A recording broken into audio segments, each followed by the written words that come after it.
आमतौर पर हमें ये लगता है कि जब भी हम घर को प्लास्टर करते हैं तो इससे सिर्फ हमारे घर का लुक अच्छा दिखाई देता है। पर क्या आपको पता है, आपके घर का प्लास्टर आपके घर का लुक तो निखारता है, पर इसके साथ में आपके घर का प्रोटेक्शन भी करता है। और तो और अच्छा प्लास्टर आपके घर की लाइफ भी बढ़ाने में मदद करता है। फिर चाहे वो तेज धूप हो या फिर तेज बरसात हो, इन सभी चीजों से आपके दीवारों का प्रोटेक्शन करने का काम आपका प्लास्टर करता है। आपने ऐसी दीवारें जरूर देखी होंगी जहां पर बाहर की तरफ से प्लास्टर नहीं किया जाता, तो वहां पर कुछ सालों के बाद दीवारों के बीच में जो सीमेंट मोर्टर होता है वो धीरे धीरे करके निकलने लगता है और ईंटें गलना शुरू हो जाता है। तो इस चीज से बचने के लिए प्लास्टर जरूरी होता है। पर यह प्लास्टर करते समय आपको कुछ चीजों की तरफ ध्यान जरूर देना चाहिए। कुछ गलतियां लोगों से हो जाती है जिसकी वजह से आगे चल के प्लास्टर उखड़ जाता है, कुछ जगह पर क्रैक्स ज्यादा दिखाई देते हैं और कुछ जगह पर सीलिंग का प्लास्टर गिर जाता है। तो वो कौन कौन सी गलतियां हैं, इनके बारे में हम आज के वीडियो में देखेंगे। अब यहाँ पर सबसे पहली गलती हो जाती है जो कि है प्रोपोर्शन के रिलेटेड। अब बहुत सारे लोगों के दिमाग में ये चीज चलती है कि ज्यादा सीमेंट अगर हम इस्तेमाल करेंगे तो हमारा प्लास्टर ज्यादा अच्छा होगा।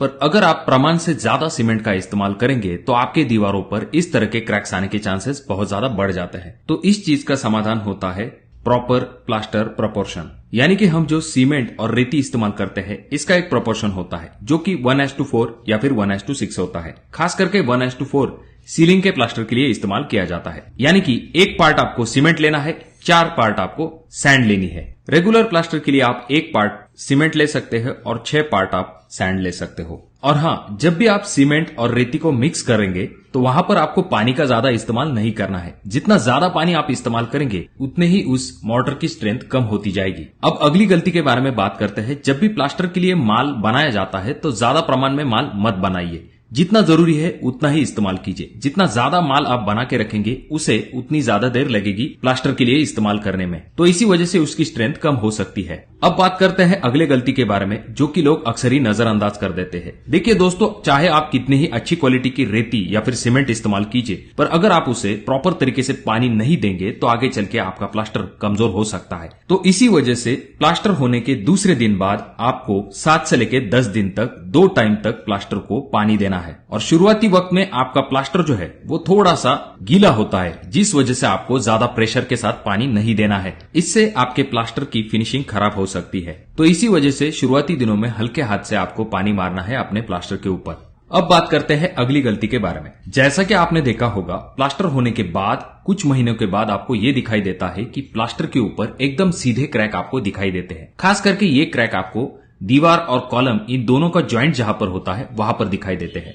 अब इसका सबसे मुख्य कारण यह होता है कि जहां पर कॉलम और दीवार इन दोनों का ज्वाइंट होता है वहां पर चिकन मेश या फिर जिसे मुर्गा जाली भी कहा जाता है या फिर फाइबर मेश, इसका इस्तेमाल नहीं किया जाता है, जिसकी वजह से आगे चल के इन दोनों का जहां पर ज्वाइंट होता है वहां पर आपको क्रैक आसानी के साथ दिखाई देते हैं। यही चीज आपको जहां पर आपके इलेक्ट्रिकल पॉइंट होते हैं वहां पर भी दिखाई देती है। तो इसी वजह से जहां पर आपका कॉलम और दीवार का ज्वाइंट है या फिर आपकी कंसील फिटिंग है, जहां पर आपके इलेक्ट्रिकल पाइप गए हैं, वहां पर आपको चिकन मेश या फिर फाइबर मेश का इस्तेमाल करना जरूरी होता है, जिससे कि आगे चल के इस तरह के क्रैक्स न दिखाई दे।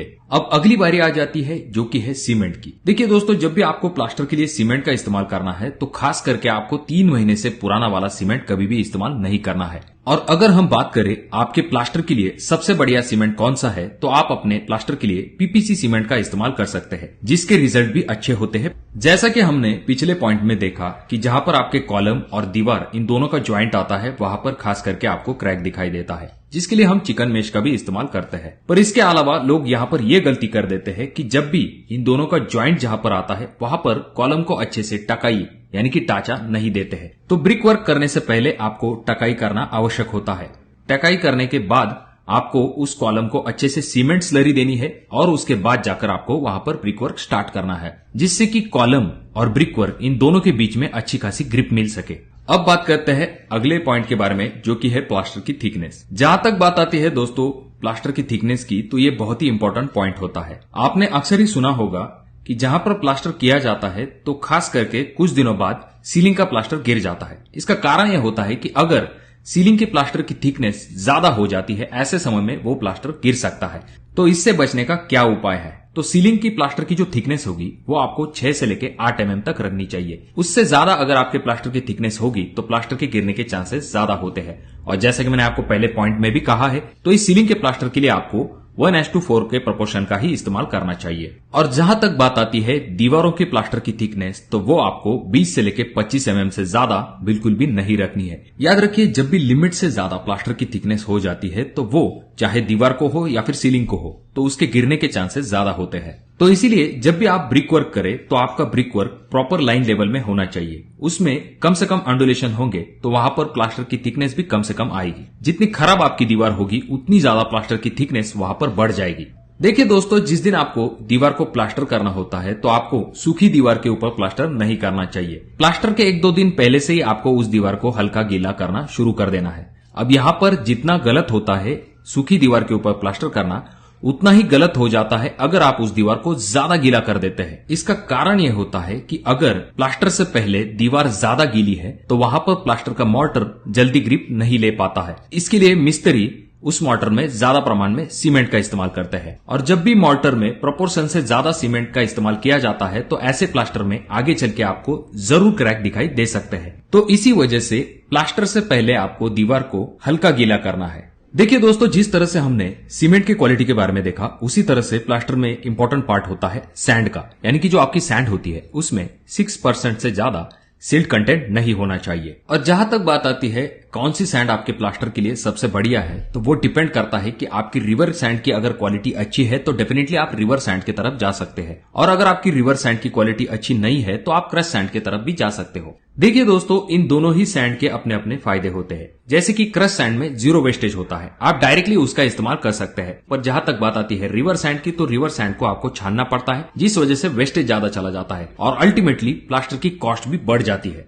अब बात करते हैं अगले पॉइंट के बारे में। जैसा कि आपको पता होगा, जब भी आपका प्लास्टर खत्म हो जाता है तो कितने दिन बाद आपको पेंटिंग या फिर पुट्टी का काम शुरू करना चाहिए। तो जब आपका प्लास्टरिंग वर्क कंप्लीट हो जाता है उसके बाद आपका क्यूरिंग वर्क स्टार्ट हो जाता है, जो कि कम से कम 7 से लेकर 10 दिनों तक चलता है। उसके बाद जाकर 4-5 दिनों तक आपको दीवारों को सूखने का टाइम देना चाहिए। अच्छी तरह से जब आपकी दीवारें सूख जाएंगी उसके बाद जाकर आपको पुट्टी का या फिर पेंट का वर्क स्टार्ट करना चाहिए। यानी कि प्लास्टरिंग वर्क खत्म होने के बाद और पेंटिंग वर्क शुरू करने के दरमियान आपको कम से कम 14 दिनों का गैप जरूर देना चाहिए। और जब भी आप प्लास्टरिंग वर्क स्टार्ट करने वाले होते हो उससे पहले आपको आपके इलेक्ट्रिकल पॉइंट या फिर प्लम्बिंग पॉइंट सभी चीजों को एक बार जरूर चेक कर लेना चाहिए। क्योंकि प्लास्टर होने के बाद अगर आपको कोई चेंजेस करवाने हैं तो आपको वापस से प्लास्टर कट करना पड़ेगा, जिससे कि आपके प्लास्टर की फिनिशिंग भी खराब हो जाएगी। और हाँ, जहां पर आप वॉल टाइल लगाने वाले हैं वहां पर आपको प्लास्टर थोड़ा सा रफ छोड़ना पड़ता है, जैसा कि आप अगले वीडियो में देख रहे हैं। यहाँ पर तार की मदद से प्लास्टर को थोड़ा सा रफ किया गया है। इसका फायदा यह होता है कि जब भी आप टाइलिंग वर्क करते हैं तो टाइल को